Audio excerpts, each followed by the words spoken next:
be some spots. I tweeted a joke because I knew like a bunch of poker players. Everyone was all in on Mayweather against McGregor. People were betting irresponsibly huge amounts of their bankroll because everyone knew the only reason that Floyd is like a 3-1 favorite or 4-1 favorite is because people love McGregor. Like this guy has never boxed anyone his entire life, and he's going up against like debatably but probably the best boxer of all time, and it's a 4-1 line. That doesn't make any sense at all. Like it should be much bigger than that. And I tweeted during it, and I was like, if McGregor wins this fight, the high stakes poker community is about to become the mid stakes poker community. Everyone was all in. It was ridiculous. I came up with my own sports betting system this past weekend. I came to a realization on the day of the Conor fight that I'd been thinking about it all wrong my entire life, betting on every sport, because what I've always done is bet on the team or the person that I want to win. And I came to this realization that, holy shit, if he loses, I'm going to feel bad even if there's no money on the line. But if he wins, but if he wins, the money's not going to make me feel that much better. Like I'm not going to go to an 8 on the happiness scale because he wins and then get up to a 9 because I won a few bucks. So what you're saying, you set up a consolation prize. I set up a consolation prize. I bet very heavily on Khabib. So on the fight night, I felt terrible, right? Because Conor had lost. But then the next day, I was paid my winnings. I felt a good How much bit did you better. win, if you don't mind me asking? I'll write how much. You don't have to say. No worries. I was just asking. Nothing crazy, but that was the number that I felt would be a consolation prize because I really like Conor. That's a pretty solid consolation prize. It didn't get me on the happiness scale. Him losing bumps me down to like a 2. But that money gets me right back up to a 5, which is where I like to ride in life. And so I was very happy with the way things went. I lost $5 to Woody. 10. Actually, the pay-per-view numbers are in. It's over 2 million. Oh, are they? Yep, you owe me $5. Well. What was your bet? I won 10, lost 5. We had 3 bets. One bet was 2-1 odds, but Kyle thought Conor would knock him out in the second. Any other result, and I win. So that was that was a terrible bet. Yeah, it was. Well, I didn't want to hurt his feelings, but he was very enthusiastic about it. How did you? What do you? The other is I had Khabib straight up. Yeah, I pretty much scammed him on that. The other was I had Khabib straight up. Straight up. Hey, and the third bet was I thought it would do less than 2 million pay-per-views because I don't know. I thought I had my pulse on just like the general excitement and vibe around it, but I guess not. It sold more than I thought. We do the betting we do here is 9 times out of 10 just for the the enjoyment of the fans. And in this case, like the silly bet from Conor getting the knockout in round 2, we needed to add about 3 minutes on to the end of the show. We were at 3 hours and 57 minutes, and someone wrote, "We need 3 more minutes." And so I'm like, "We should make another bet. We could bet on this. We could bet on that. We could bet on whether they wear polka dots or not." And I'm just like. 60 seconds, 67 seconds, 68 seconds, and what do you think, Woody? That was kind of the genesis of that. Yeah. If I were to pick, it's not a good bet. But if I were to had to pick a round and an ending, Conor second by knockout would be one of my top ones. The fact that it was that versus every other outcome makes it not a good bet. But if I had to pick one outcome, that wasn't crazy. Yeah.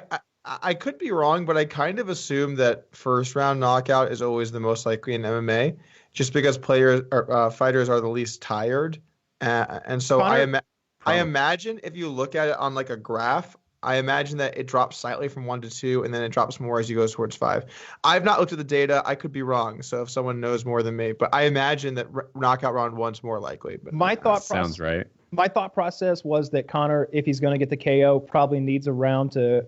Not only because he's got ring rust, which has got to be a thing, but also because part of his game is like timing the other fighter, and maybe he needed a round to get that timing because he likes to throw feints and then see what you do, right? Throw feints and see what you do. Yeah. And the next round we come out, and you forgot. Maybe you're thinking, I need to go for the high crotch or the single leg. I need to get him up for the fence and then get my hands connected around his ass. But he's thinking, I'm going to throw that feint again, and he's going to move to the left, and then he's going to catch my left. Maybe that was my thought process there. Of course, it was wrong. Watching the fight, so round 2, I almost felt like was a moral victory for Conor towards the end, when he was just survive. Well, just hear me out. So he was surviving that like vicious ground and pound, right? And I flipped for sides and I had McGregor and I was like, this is really bad because he was just like Khabib's just like unleashing and Conor's just like he's standing above him, just like I know, railing. He didn't really land huge like clean shots to him. Like he survived that and got back on his feet. Round 3 was, I mean, easily the closest round of the fight. Conor started to establish some stand-up game. He like denied a couple takedowns. Like round 3, I was like, man, maybe Conor's turning this thing. And then Khabib just like just like takes him down and then just like destroys him, obviously. But like round 3, for a brief moment there, it looked like Conor could pull it off. If people don't know, Conor won on all 3 scorecards for round 3. Khabib has never lost a round in his career until Conor got 1 round off him. Oh, so, I didn't even know that. Yeah, there's a bit of a moral victory to be had there. But anytime you're talking about moral victories, you got your ass kicked, right? Like no one talks about moral victories after actual victories. Oh, this is something I wanted to ask about it because I don't know nearly as much about UFC as Woody and Kyle, but I was watching the post-fight debacle, that whole brawl that happened, and I saw everybody being like, this is totally Khabib's fault. This is like his team jumping in. And then somebody sent me a GIF that showed Conor throwing a punch that seemed pretty early on, but I couldn't tell based on that clip if that was like prior to any instigating or if that was the initial strike. I'm totally up to date on this. Yeah, I don't know. Yeah, I even have a video we could watch if you wanted to. Hang on before real quick before we Chiz is in all bold. Chiz is in all bold. That means we got to shut the fuck up. Yeah. Spool up your thoughts because first I want to like to thank Stitch Fix for sponsoring tonight's episode of PKA Style. Some of us have it, some of us don't. But just because a sense of style seems elusive to some doesn't mean it's impossible to attain. There's no time like the present to discover that style and that you never knew that you had. And you can with a little help from our friends over at Stitch Fix. Stitch Fix has reinvented how we find and buy clothes. Just answer some basic questions about your size, favorite styles, and your budget right from your laptop, smartphone, or tablet. And your personal stylist then springs into action, hand-selecting 5 brand-new clothing items just for you. I know, personal stylist sounds like something only the rich and famous can afford, but you can too. Stitch Fix's styling fee is only $20, which is applied as a credit toward anything you keep. And since your personal stylist only uses your preferences to pick your clothes, you're still in complete control. Once your items arrive, try them on and only pay for what you keep. Don't like something, need another size, just send the items back, no questions asked, and shipping is always free both ways. Get your fix whenever you want or sign up to receive scheduled shipments. The choice is yours. I love Stitch Fix, and I know that you will too. Hurry on over to stitchfix.com/PKA to get started now. Keep all 5 items in your box, and you'll get 25% off your entire purchase. That's stitchfix.com/PKA, stitchfix.com/PKA. Smart dresser, good breath, nice mattress. Could we be any more obvious? We're trying to get you guys laid. And these are excellent sponsors to use to do it. So definitely check them out. You don't want to dress like a fool going out there, putting yourself out there, trying to speak to women, not even realizing. Do you know that one of the first things women recognize about the way a man's dressed is his shoes? One of the first things. That's something we overlook. I don't even notice when women wear nice shoes. I just notice if they're wearing high heels or something and it makes their ass look better. Like, you don't really notice the shoes themselves. Women do. And so you don't want to be out there like a fool. You want to let this trained professional, what'd you say, spring to action on your behalf in order to select the most opportune wardrobe. So check them out. Absolutely. Also check, as a student in today's world, you're used to doing things your own way.